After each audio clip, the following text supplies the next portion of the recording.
Aleluia, aleluia, aleluia. Eu vos escolhi a fim de que deis no meio do mundo um fruto que dure. Aleluia, aleluia, aleluia, aleluia. O Senhor esteja convosco. Ele está no meio de nós. Proclamação do Evangelho de Jesus Cristo, segundo Lucas. Glória a vós, Senhor. Naqueles dias, Jesus foi à montanha para rezar e passou a noite toda em oração a Deus. Ao amanhecer, chamou seus discípulos e escolheu 12 dentre eles, aos quais deu o nome de apóstolos. Simão, a quem impôs o nome de Pedro, e seu irmão André, Tiago e João, Filipe e Bartolomeu, Mateus e Tomé, Tiago, filho de Alfeu, e Simão, chamado Zelota, Judas, filho de Tiago, e Judas Iscariotes, aquele que se tornou traidor. Jesus desceu da montanha com eles e parou num lugar plano. Ali estavam muitos dos seus discípulos e grande multidão de gente de toda a Judéia e de Jerusalém, do litoral de Tiro e Sidônia. Vieram para ouvir Jesus e serem curados de suas doenças. E aqueles que estavam atormentados por espíritos maus também foram curados. A multidão toda procurava tocar em Jesus, porque uma força saía dele e curava todos. Palavra da salvação. Glória a vós, Senhor. Pelas palavras do Santo Evangelho, sejam perdoados os nossos pecados. Amém.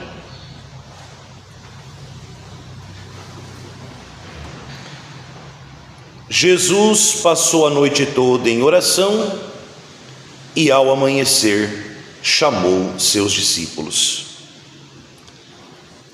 Amados irmãos e irmãs que celebram conosco esta Eucaristia através da Rádio Liberdade FM, que meditam a Palavra de Deus através do canal no YouTube, vocês presentes nessa manhã com tanto vento aqui em Havaiandava, na capela da Casa de Nazaré, nós estamos vivendo esse mês bonito dedicado à Palavra de Deus de maneira especial, esse mês em que a Igreja no Brasil deseja bater na mesma tecla o mês inteiro para despertar em nós esse amor maior pela leitura, meditação, estudo, vivência da Palavra de Deus.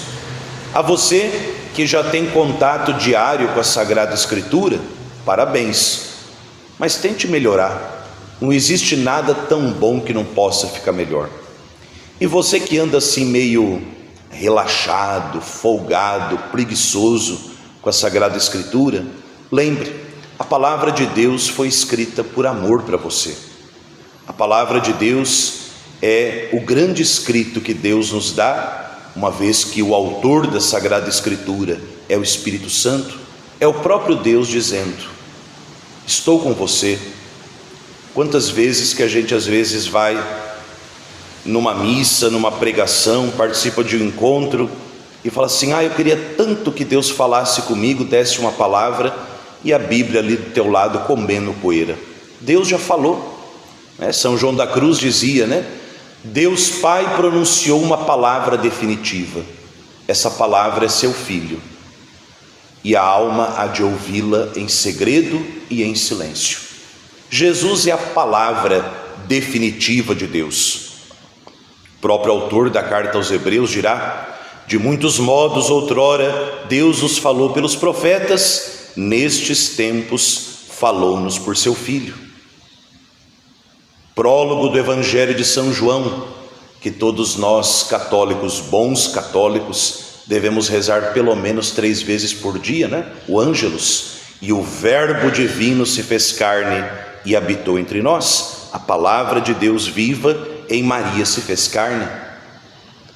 Nos dirá o próprio Jesus no Apocalipse a São João: eu sou o Amém, ou seja, a palavra definitiva de Deus para a humanidade é Jesus. E Jesus, que pode nos falar por tantos meios e por tantos modos, nos fala por primeiro, vou usar uma palavrinha que a teologia usa, né? Nos fala por antonomásia, através da sua palavra. O que é antonomásia? Por primeiríssimo de tudo. Por primeiríssimo de tudo, Cristo nos fala pela palavra de Deus escrita. Então, querer ouvir Jesus fora da Sagrada Escritura é um risco muito grande.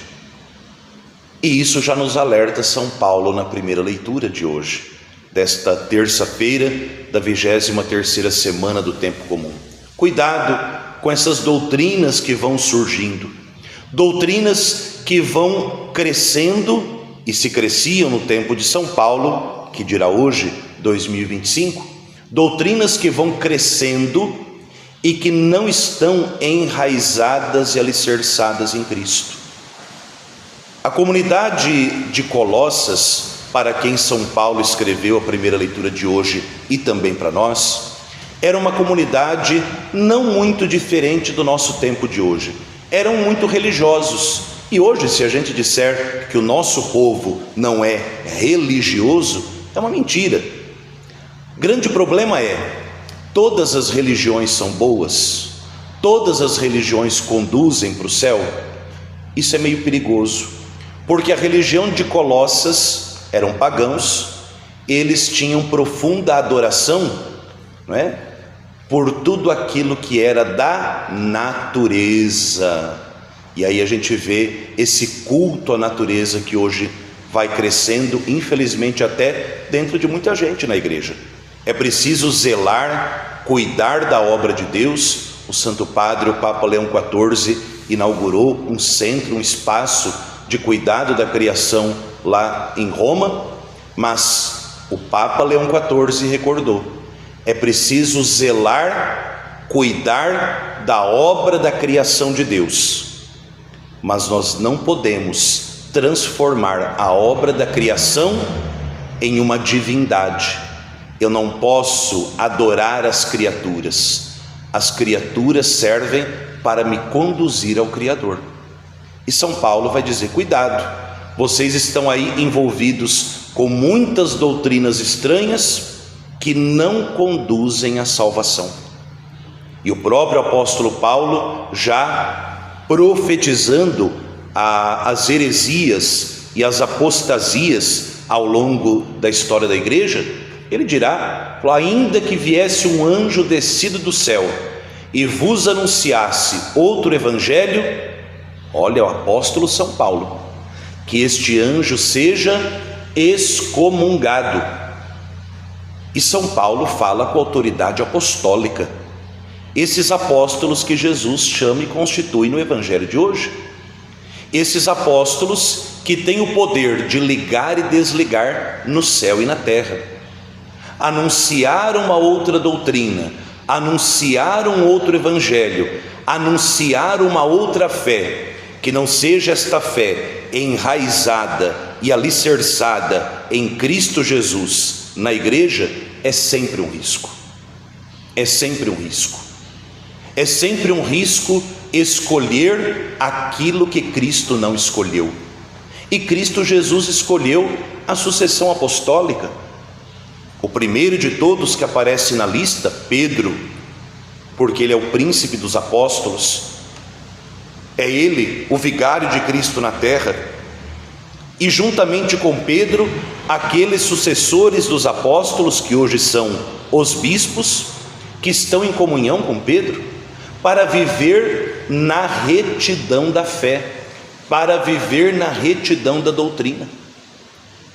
Querer caminhar para o céu fora desse caminho, cuidado, é sempre um grande risco. É sempre um grande risco. Ah, padre, mas fora da igreja tem umas coisas assim tão interessantes, tão bonitas. De fato, existem coisas interessantes e bonitas em qualquer lugar do mundo. Mas tem um ditado em latim que pode nos ajudar a pensar: Magnum passum sed extra via. Grandes passos, mas fora do caminho, não te conduzem a lugar nenhum. Eu quero chegar à Bahia e dou grandes e largos passos em direção a Santa Catarina. Vou chegar na Bahia? Não vou.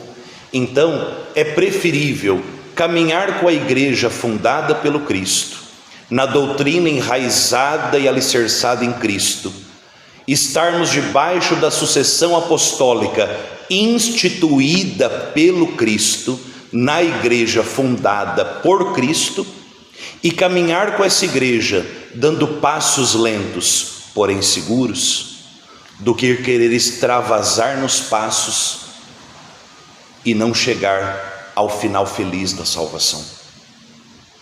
Segunda coisa, Cristo chama os seus apóstolos. Deus sempre chama.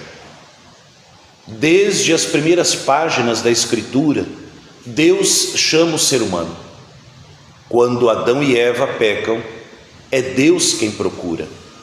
Deus que no seu amor, na sua bondade, na sua misericórdia infinitas, vai na brisa, no vento da tarde, procurar o ser humano.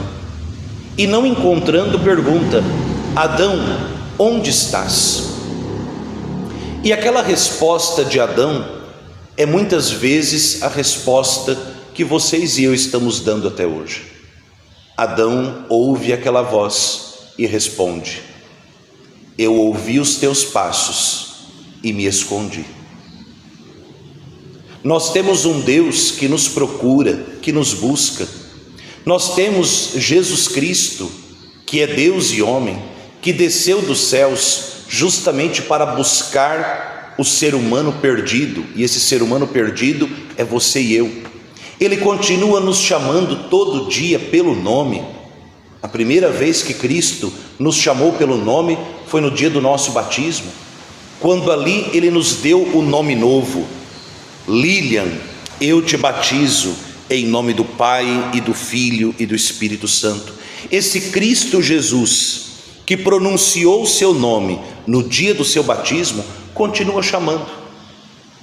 E quantas vezes que nós também vamos nos escondendo? Maria é o ser humano que deu certo. Maria, ao ser chamada pelo anjo, ela não se esconde. Pelo contrário, ela se põe disponível nas mãos de Deus. Por isso ela pôde dizer: o Senhor fez em mim maravilhas, santo é seu nome. Você também quer dizer que Deus fez maravilhas por você? Então não imita Adão e Eva, não fuja de Deus. Imite Maria e se coloque disponível nas mãos dele, para aquilo que ele deseja de você. Todo chamado tem uma marca. A marca dos chamados é a marca da cruz. Foi a marca que marcou a vida de Cristo, da Virgem Maria, dos santos apóstolos, e o final deles foi feliz. Pensamos hoje que a Virgem Maria, ela que não foge do chamado de Deus, ela que mais do que qualquer outra criatura soube viver alicerçada e enraizada em Cristo, que ela nos ajude a zelarmos pela obra da criação de Deus, que ela nos ensine a viver com alegria o chamado que Deus nos faz, e sobretudo, que a Virgem Maria nos ajude a jamais procurarmos dar grandes passos, mas fora do caminho. Que Maria nos coloque no caminho certo, e o caminho certo é Cristo, na igreja que Ele fundou, cujo final feliz é o céu. Glória ao Pai, e ao Filho, e ao Espírito Santo, como era no princípio, agora e sempre. Amém.